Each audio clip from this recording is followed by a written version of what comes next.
There lived a beautiful girl named Kemi. Kemi had always been the hardworking type. Back in high school, she kept her nose to the grindstone, aiming for the stars. She had big dreams, ones that stretched all the way to becoming an engineer. She worked tirelessly, did her homework on time, and her future was brighter than ever. But somewhere along the line, that spark dimmed. It wasn't instant.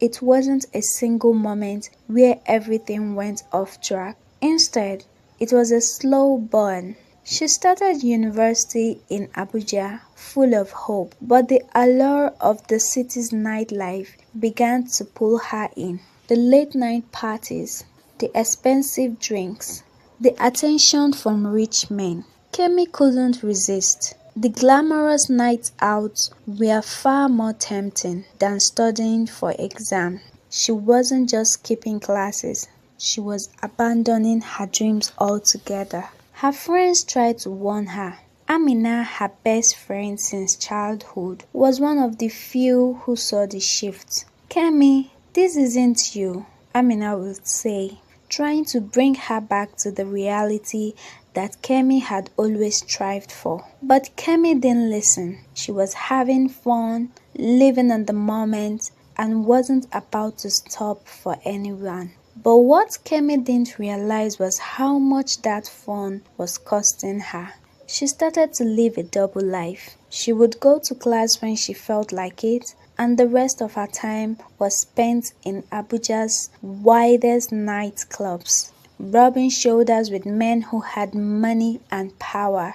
They promised her the world, and for the first time, Kemi felt like she belonged. She was no longer just another student. She was wanted, she was desired, and she was no longer the nerdy girl who'd spent her teenage years with her head buried in textbooks.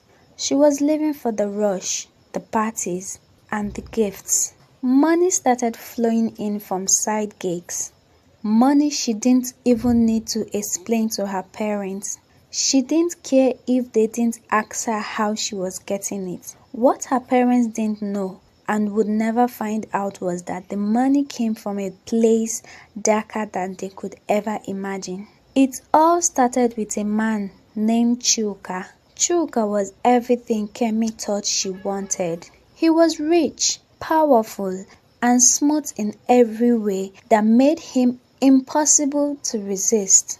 He was older, successful, and he made her feel like she had found a shortcut to everything she ever dreamed of. Chuka told her she was special, that she deserved more than the ordinary life she was on track for. He promised her wealth, luxury, and success. All she had to do was let him in.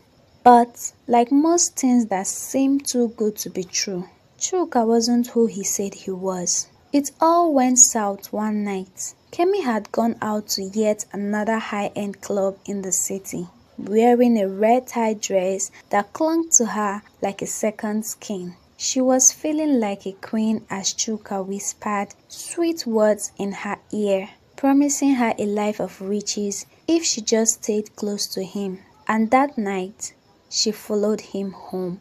Please subscribe and join the family. We tell stories that heal, teach, and shake tables. Now, let's get back to the story. That night, Kemi went back to her lodge and slept peacefully. It was only the next morning that Kemi had realized the terrible mistake she had made. That morning, she woke up in a pool of pain and panic. Her sheets were soaked. Thick dark blood gushed uncontrollably from her private part. And with it came something even more horrifying. Maggots, alive and crawling. She screamed, a scream so loud it shook the walls. It wasn't just blood, it was a cause unfolding right before her eyes. Kemi couldn't breathe. She was terrified. What had happened to her? She called Amina immediately, her voice trembling. Amina, in panic, rushed to her side, not even asking questions. just knowing something terrible had happened. Kemi, what's going on? What happened? Amina asked. I don't know, Kemi sobbed. I don't know what he did to me. Amina didn't waste a second. She called a local healer, someone known for their spiritual strength, and rushed Kemi to him. The healer didn't hesitate. He began praying, his voice powerful as he spoke words that Kemi couldn't understand. He laid his hands on her, and slowly the bleeding and maggot stopped. But Kemi could feel the weight of what had happened.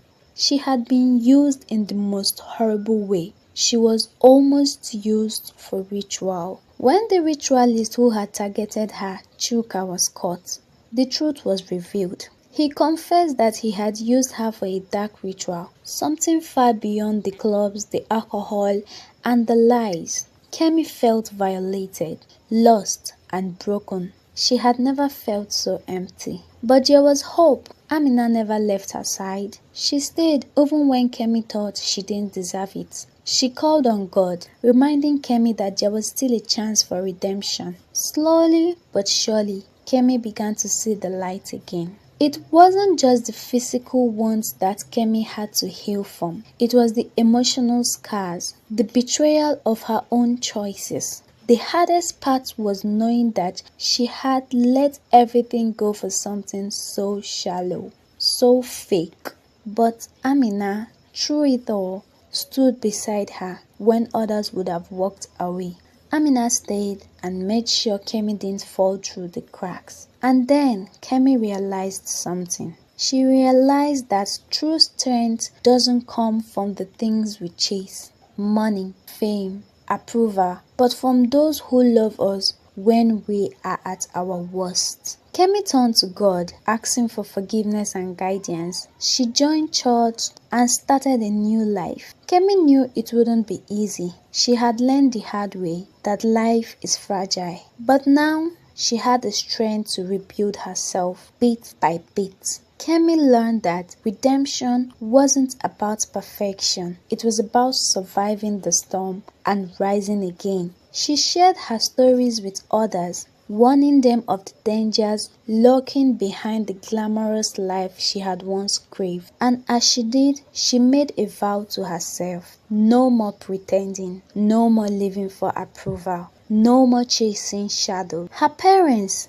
still unaware of the full story, continued to call her, asking for money. They didn't ask where it came from, but Kemi knew it wouldn't be long before she stopped sending it. They'd never understand, but Amina did. Amina had always understood. So now it's your turn. If you were in Kemi's shoes, would you continue to go down the path of temporary pleasures, or would you have the courage to change your life for something real? Kemi didn't just change her life, she changed the way she saw herself, and that was the real transformation. Thank you so much for watching. Thank you so much for joining me today and for listening to Kemi's story. I hope it made you reflect, inspire change, and maybe even change your life. Remember, the choices we make today can shape our future tomorrow. If the story inspired you, please don't forget to like and subscribe for more lessons and stories that will move you. Stay tuned for more. Until next time, let's keep growing, let's keep learning, and let's keep shining. Bye.